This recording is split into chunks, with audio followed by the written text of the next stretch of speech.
During school, students normally have one teacher per class, but how would it be if two teachers from different subjects got together to teach a class from different points of view? We caught up with Ms. Moore and Ms. Morel to learn more about this project.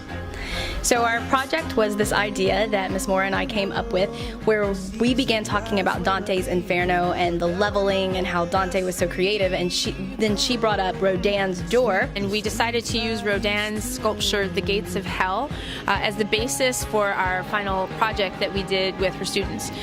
It was really fantastic to see the kids make the connections between the rule of thirds visually with the levels of hell and how those are divided up by threes.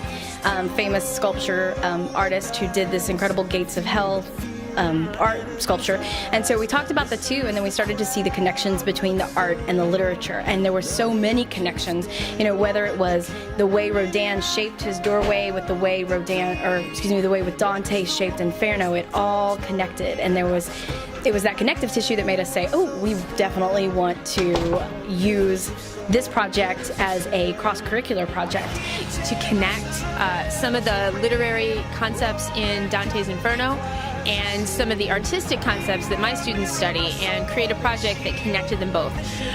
There are all kinds of parallels between those works, and we decided to use Rodin's sculpture, The Gates of Hell, as the basis for our final project that we did with her students. Well, you see, instead of, diving into literature like we did with Dante's art, it gives you, the physical, hands-on, allows you to use your brain different ways, It was really fantastic to see the kids make the connections between the rule of thirds visually with the levels of hell and how those are divided up by threes. And so the students decided to use themselves to draw pictures. So example, if Caroline's going across the river, we had a kid stand like this, and then we drew that student and traced the picture that we had taken, and then used those to sculpturally put onto this door frame. And then students got to pick how they wanted it ordered. Did they want it to be ordered like Dante's Inferno was ordered? Did they want it to be ordered the way Rodin did it?